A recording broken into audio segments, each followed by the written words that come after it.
नमस्कार सर्वांना. आज आम्ही एक नाटक करतो. अंधारात असलेले जग. एकेकाळी हे जग अंधारात होते. पाप, भीती आणि दुःख माणसाच्या जीवनावर राज्य करत होते. लोक देवापासून दूर गेले होते, पण देव माणसाला विसरला नव्हता. त्याने आधीच वचन दिले होते, मी एक तारणारा पाठवीन, ती प्रकाश असेल आणि तो जगाला नवीन जीवन देईल.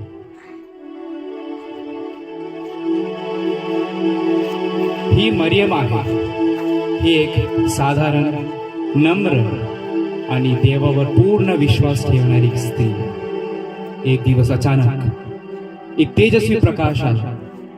प्रभूचा देवदूत येतो आणि तिला सांगतो, मरियम, घाबरू नकोस, देवाने तुला निवडले आहे. तुझ्यापासून एक पुत्र जन्मेल, त्याचे नाव तू येशू ठेव. मरियम मनात विचार केला, हे कसं होऊ शकतं? देवदूत उत्तर दिले, देवासाठी काही अशक्य नाही. मरियम म्हणाली, मी प्रभूची दासी आहे, माझ्या जीवनात तुझी इच्छा पूर्ण हो.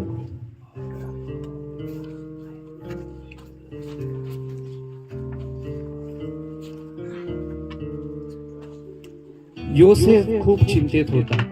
तो गोंधळलेला होता. तो भीतीत होता. त्याला सत्य समजत नव्हते. आणि देवाने आपला देवदूत त्याच्या जवळ पाठवला. देवदूतने योसेफला सांगितलं, योसेफ, घाबरू नकोस, हे मूल देवाकडून आहे. मरियमला स्वीकार, कारण याच मुलाद्वारे जगाला तारण मिळेल. योसेफ शांत होता. योसेफ देवावर विश्वास ठेवतो आणि आज्ञाधारतेने पुढे चालतो. काही दिवसानंतर योसेफ आणि मरियम प्रवासाला निघतात. राजाच्या आज्ञामुळे ते बेथलेहमकडे निघाले. रस्ता खूपच लांब होता आणि रात्र थंड पण होती. मरियम खूप थकली पण होती. योसेफ दारोदार गेला, पण प्रत्येक ठिकाणी उत्तर एकच, जागा नाही. उत्तर एकच, जागा नाही. मरियम वेदनेत होती. त्या रस्त्यावरच येशू जन्माला आला, जगाचा तारणारा. योसेफ पुन्हा दरोदर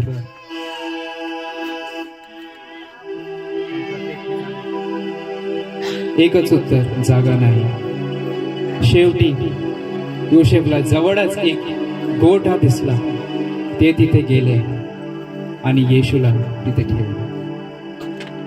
हे एक राजवट नव्हता, पण देवाची उपस्थिती तिथे होती.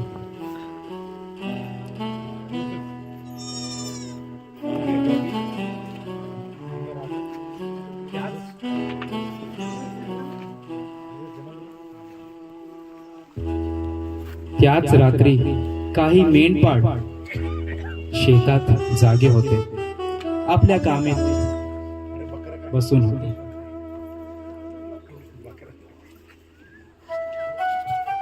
आपल्या मेंढ्यासोबत त्याची राखण होती. आणि अचानक देवाचं दूत त्यांच्या समोर एक आणि म्हणाला, घाबरू नका, आज तारणात जन्मला आहे. हे ऐकून मेंढपाळ खूप आनंदित झाले आणि दूताच्या आज्ञाकारी बनले आणि ते बाळ येशूला भेटण्यासाठी निघाले. ते गोठ्यात गेले, बाळ येशूला बघितले आणि नम्रतेपणे त्याच्या समोर वाकून नमस्कार केले. काही काळानंतर दूर देशात काही ज्ञानी राजांनी एक अद्भुत तारा बघितला. तो तारा त्यांना सांगत होता की एक राजा जन्मलेला आहे. ते ज्ञानी राजे खूप दूरावरून प्रवास करत करत निघाले आणि ते प्रभू येशूच्या चरणी येऊन पोहोचले.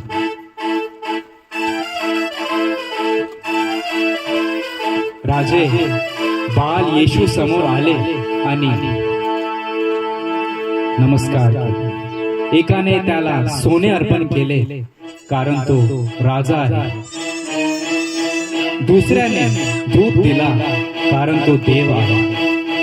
आणि तिसऱ्याने गंधरस दिला कारण तो एक दिवस स्वतःला बलिदान देईल.